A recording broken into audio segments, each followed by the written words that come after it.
School setup verification, शालाओं में स्वीकृत पद एवं कार्यरत पदों की जो जानकारी है हमें एजुकेशन पोर्टल 3.0 में ऑनलाइन अपडेट करना है और अपडेट करने के बाद इसी आधार पर हमारी शालाओं में जो स्टाफ है वो नियुक्त किया जाएगा। तो जानकारी को आपको बहुत ही सावधानी से ऑनलाइन इसमें दर्ज करना है और अपडेट करना है, क्योंकि आपने जो जानकारी वेरीफाई किया है उसी आधार पर विभाग के द्वारा आपके स्कूल में जो पद हैं वो स्वीकृत किए जाएंगे और स्टाफ की नियुक्ति की जाएगी। तो आइए देखते हैं कि कैसे हम एजुकेशन पोर्टल 3.0 में जो पोस्ट डिटेल है इसे अपडेट कर सकते हैं। तो इसके लिए करना क्या है, सबसे पहले हमें किसी भी ब्राउज़र में एजुकेशन पोर्टल 3.0 को ओपन करना है और अपने स्कूल के यूडाइस कोड और पासवर्ड से इसमें लॉगिन कर लेना है। ध्यान रखें, आपको अपनी संस्था के यूडाइस कोड और पासवर्ड से ही इसमें लॉगिन करना है। इसके बाद जो कैप्चा कोड दिया है इसे सेम फिल करें और लॉगिन पर क्लिक कर दें। जैसे हम लॉगिन करते हैं एक नया इंटरफेस हमारे सामने आएगा जहां स्कूल डायरेक्टरी को आपको ओपन कर लेना है। अब जैसे ही हम स्कूल डायरेक्टरी को ओपन करेंगे तो यहाँ पर कुछ निर्देश दिए गए हैं कि इस सेक्शन से आप क्या क्या कार्य कर सकते हैं। आपको करना क्या है, जो OIS सेटअप लिखा हुआ है इस पर क्लिक करें और उसका जो पहला ऑप्शन है स्कूल सेटअप वेरिफिकेशन, इसे खोल लें। अब जैसे हम इसे ओपन करते हैं तो यहाँ पर निर्देश दिए गए हैं जिन्हें हमें बहुत ही सावधानी से पढ़ना है। इसमें आप देखें तो 4 स्टेप दिए गए हैं। पहला स्टेप दिया गया है पैनल सिलेक्शन का, जिसमें आप देखेंगे कि प्रत्येक पैनल के लिए जो पद हैं वो इसमें प्रदर्शित होंगे। सेकंड जो इसमें स्टेप दिया गया है सैंक्शन पोस्ट चेक का, जिसमें आपको चेक करना है कि आपकी शाला में जो पोस्ट सैंक्शन है वो सही प्रदर्शित हो रही है या नहीं। तीसरा जो स्टेप इसमें दिया गया है वर्किंग पोस्ट वेरीफाई का, आपकी शाला में जितनी वर्किंग पोस्ट है, जितने कार्यरत शिक्षक हैं उनकी जानकारी आपको इसमें चेक करना है।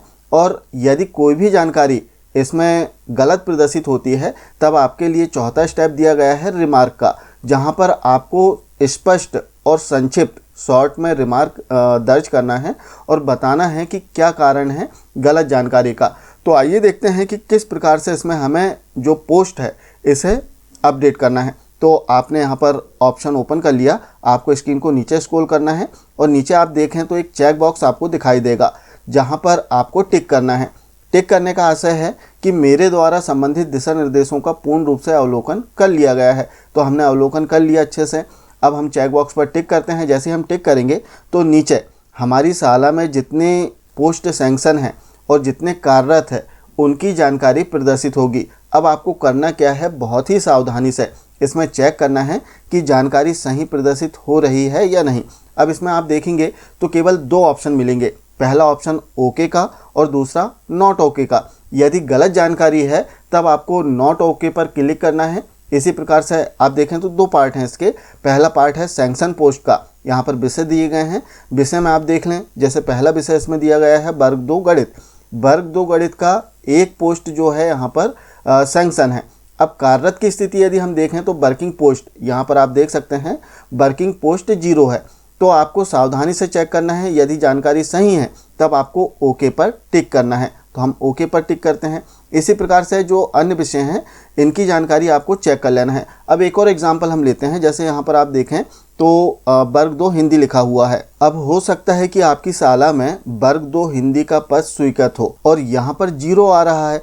तब आपको करना क्या है, यदि पोस्ट सैंक्शन है तो पहले तो आप जो निर्देश हैं, जो आदेश हैं विभाग के, उन्हें देख लें कि कितने दर संख्या में किस विषय का पद स्वीकृत होता है, उसे आप अच्छे से अवलोकन कर लें। इसके बाद में इसमें आपको जानकारी अपडेट करना है। अब जैसे यहाँ पर सैंक्शन पोस्ट 0 आ रही है, जबकि आपकी शाला में दर संख्या के अनुसार पद जो है वो स्वीकृत होना चाहिए, तब आपको यहाँ पर करना क्या है, नॉट ओके, इस पर क्लिक करना है। इसके बाद में आपकी शाला की जो दर संख्या है वो यहाँ पर टाइप करना है और रिमार्क में आपको बताना है कि हमारी शाला में वर्तमान में इतनी दर संख्या है, अतः हिंदी का जो पद है वो स्वीकृत होना चाहिए। इसके बाद में यहाँ पर वर्किंग पोस्ट में आप देखें तो 0 लिखा हुआ है, यदि सही है तो ओके कर दें।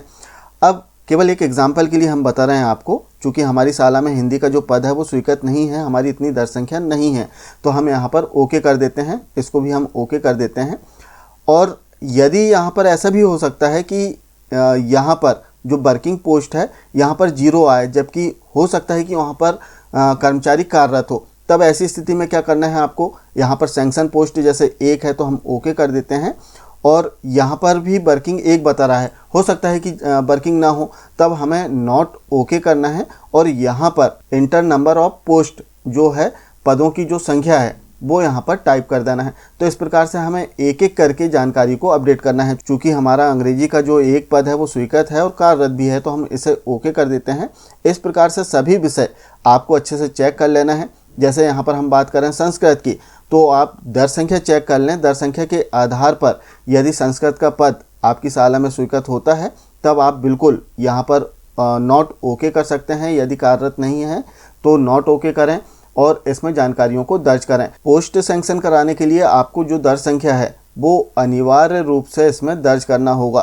तो जो भी जानकारी है आप अच्छे से सावधानी से चेक करें और इसके बाद में आपको इसे वेरीफाई करना है। तो हम जानकारियों को जल्दी से यहाँ पर अपडेट कर देते हैं और इसके बाद में से हम वेरीफाई करेंगे। वेरीफाई करने के लिए आपको सिंपली नीचे वेरीफाई का बटन मिलेगा, इस पर क्लिक करें। जैसे हम क्लिक करते हैं तो एक पॉपअप मैसेज आता है कि do you want to save this record. आपको सेव पर क्लिक करना है। जैसे हम सेव पर क्लिक करेंगे तो यहाँ पर एक सक्सेस का मैसेज आ जाएगा। इस प्रकार से ऑनलाइन आपका जो पद संरचना है, जो पोस्ट की जानकारी है, वो एजुकेशन पोर्टल 3.0 में अपडेट हो जाएगी, सेव हो जाएगी। तो आशा है जानकारी आप समझ पाए होंगे। मिलते हैं कुछ इसी प्रकार की जानकारियों के साथ में नेक्स्ट वीडियो में। तब तक के लिए जय हिंद।